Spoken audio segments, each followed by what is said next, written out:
cũng dở. Quang Lê nói như vậy đó nhưng vẫn hát cho em, hát thật lòng nghe cũng đỡ. Hát cho em cả bầu trời hy vọng đã vài lần anh tưởng vỡ. Bất kể khi nào em muốn về cửa trái tim anh vẫn mở. Người ta nói người con gái đi bên cạnh là món trang sức quý nhất thế nên anh lấp lánh đôi thôi. Nhưng vẫn không thể nào bằng mắt em.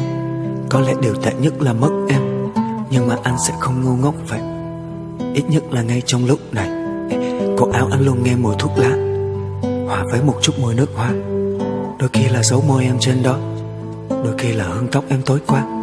Em thường nói anh ơi đi chậm lại khi ngang qua con đường nhỏ có hoa, để thấy em siết anh ôm chặt lại. Sài Gòn này như chỉ còn có ta. Anh có thể chờ em từ sáng đến tối, chỉ để thấy em trong bộ đồ anh yêu. Có em ngồi phía sau, đi đâu cũng được.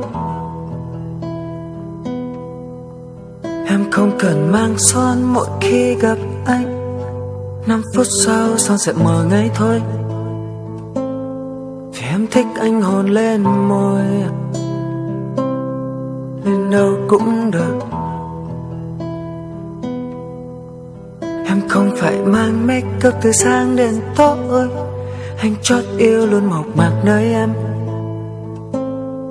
Em vẫn lung linh khi cần. Em sao cũng đẹp. Rồi mai này ta ra đi. Em muốn cho sân nhà đầy hoa. Anh nói em còn bên anh thì anh sao cũng được. Em nói em không thích người vô tâm, nhưng anh sao cũng được, là con gái ai không muốn được quan tâm. Nhưng anh sao cũng được, vì nếu thương em anh sẽ không làm em đau. Và nếu em khóc em sẽ không cần anh lau. Và nếu phải đi em sẽ không quay trở lại. Và nếu em lại yên bình anh sẽ chẳng cần đi đâu. Wow, yeah, anh thích điều đó. Anh vẫn đang say em có biết điều đó. Sorry nãy giờ em nói gì. Sorry nãy giờ không để ý, vì anh mãi nhìn em đôi mắt huyền. Cả cái cách em nhìn anh rất hiền.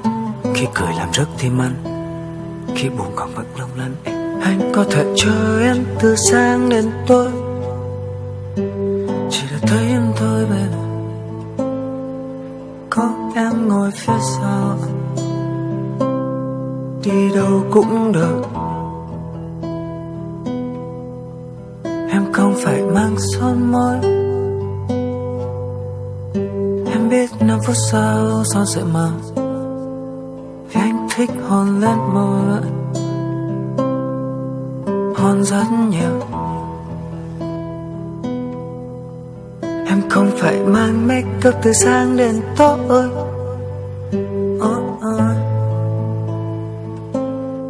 Em vẫn lung linh khi cần. Em sao cũng đẹp. Rồi mai này ta ra đi. Em muốn cho sân nhà đầy hoa. Ok, anh sao cũng được.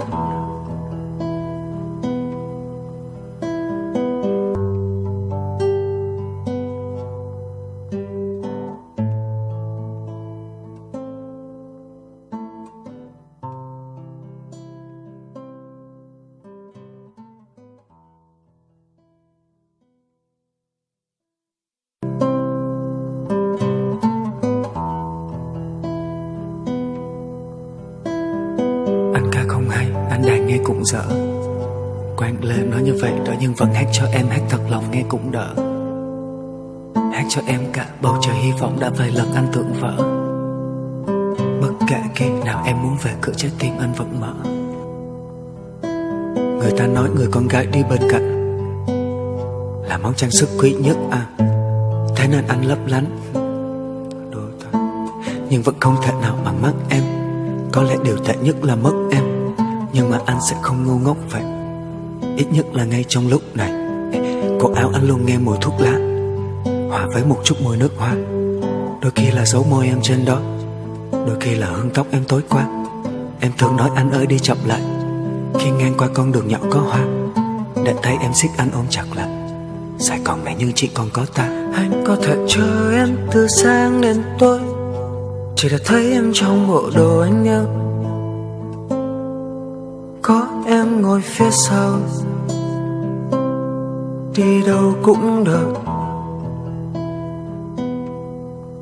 Em không cần mang son mỗi khi gặp anh, 5 phút sau son sẽ mờ ngay thôi. Vì em thích anh hôn lên môi, lên đâu cũng được. Em không phải mang make up từ sáng đến tối, anh chót yêu luôn mộc mạc nơi em. Em vẫn lung linh khi cần, em sao cũng đẹp. Rồi mai này ta ra đi, em muốn cho sân nhà đầy hoa. Anh nói em còn bên anh à, thì anh sao cũng được. Yeah. Em nói em không thích người vô tâm, nhưng anh sao cũng được là con gái ai không muốn được quan tâm. Nhưng anh sao cũng được, vì nếu thương em anh sẽ không làm em đau. Và nếu em khóc em sẽ không cần anh lau. Và nếu phải đi em sẽ không quay trở lại. Và nếu em lại yên bình anh sẽ chẳng cần đi đâu. Wow. Yeah, anh thích điều đó. Anh vẫn đang say em có biết điều đó. Oh sorry nãy giờ em nói gì. Sorry nãy giờ không để ý, vì anh mãi nhìn em đôi mắt hiền. Cả cái cách em nhìn anh rất hiền. Khi cười làm rất tim anh, khi buồn còn vẫn long lanh em. Anh có thể chờ em từ sáng đến tối, chỉ để thấy em thôi baby. Có em ngồi phía sau, đi đâu cũng được. Em không phải mang son môi, em biết 5 phút sau son sẽ mờ. Vì anh thích hôn lên môi,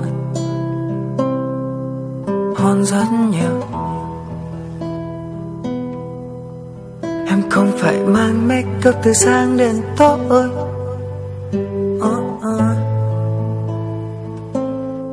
Em vẫn lung linh khi cần, em sao cũng đẹp. Rồi mai này ta ra đi, em muốn cho sân nhà đầy hoa. Ok, anh sao cũng được.